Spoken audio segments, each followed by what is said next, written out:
Praise lord. దేవునికి స్తోత్రం. మీరు అందరూ బాగున్నారని నమ్ముచున్నాను. మరి ఈ వాక్యము ద్వారా మీరు ఆశీర్వదించబడి ఇంకా దేవునికి ఇష్టముగా దేవుని నామానికి మహిమకరంగా జీవిస్తారని నమ్ముచున్నాను.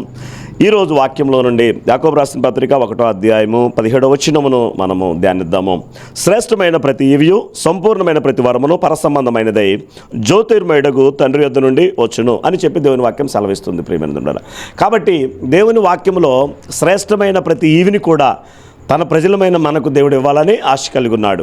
అలాగే శ్రేయస్కరమైన ప్రతి ఆశీర్వాదమును ప్రతి వరమును కూడా దేవుడు మనకి ఇవ్వడానికి ఆశ కలిగి ఉన్నాడు. ప్రియమైనది శ్రేష్టమైన దాన్ని ఎందుకు దేవుడు మనకి ఇస్తాడు అని అంటే ఆయన శ్రేష్టమైన వాడు. మంచి వాటిని ఎందుకు దేవుడు మనకి ఇస్తాడు అంటే ఆయన మన ఎడల మంచి తండ్రిగా ఉన్నాడు. కాబట్టి ప్రియమైన బిడ్డలారా, దేవుని యందు మనము అపేక్ష కలిగి ఉందాము.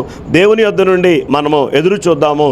దేవుడు అనేకమైన శ్రేష్టమైన మరి గొప్ప వాటిని మన కొరకు ఇవ్వాలని ఆయన ఆశ కలిగి ఉన్నాడు. కానీ ఎప్పుడు మనం వాటిని పొందుకోగలుగుతాము అంటే వాటి గురించి మనము ఆలోచించి దేవుని వాక్యంలో నుండి మనము ధ్యానించి దేవుని యందు ఆశ పెట్టుకొని మనం ఉన్నప్పుడు ఆ శ్రేష్టమైన ప్రతి ప్రతి వనరును కూడా దేవుడు మనకు అనుగ్రహిస్తాడు. అలాగే సంపూర్ణమైన ప్రతి వరమును కూడా పరసంబంధమైనదే, అది పరలోక సంబంధమైనదే దేవుడు మనకు అనుగ్రహిస్తాడు. ప్రియమైనదుండరా, కాబట్టి దేవుడిచ్చే ఆ ప్రశస్తమైన దేవుడిచ్చే ఆ గొప్ప వాటిని మనము పొందుకున్నట్లుగా దేవునికి మన హృదయమును మన మనస్సును మన యొక్క ఆలోచనలో చోటిద్దాము.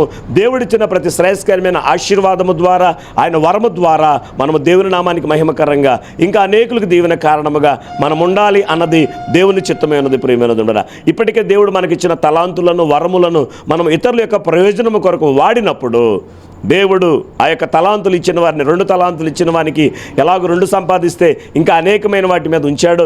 ఎలాగో 5 ఇచ్చిన వ్యక్తి 5 సంపాదించి 10 సంపాదించినప్పుడు ఇంకా అనేకమైన వాటి మీద ఉంచాడో దేవుడు మనకిచ్చిన వాటిని మనము ఇతరుల కొరకు దీవెన కారణంగా ఉంచినప్పుడు, ఇతరుల కొరకు ఆశీర్వాద కారణంగా మనం చేసినప్పుడు, మన వాటిలో ఫలించినప్పుడు దేవుడు ఇంకా అనేకమైన గొప్ప వాటిని మీద ఆయన మనల్ని ఉంచుతాడు. అది ఆయన చిత్తమై ఉన్నది, ఆయన ఉద్దేశమై ఉన్నది. కాబట్టి మనకి ఇప్పటికీ ఇవ్వబడిన ప్రతి దాని విషయమై నమ్మకంగా ఉందాము.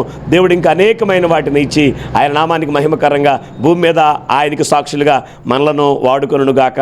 God bless you. చిన్న ప్రార్థన చేద్దాం. పరిశుద్ధమైన తండ్రి, మీకు వందనాలు. మీరు మాకు ఇచ్చిన ప్రతి శ్రేష్టమైన వరముల కొరకు వందనాలు. సంపూర్ణమైన ప్రతి దీవెన కొరకే మీకు స్తోత్రాలయ్యా.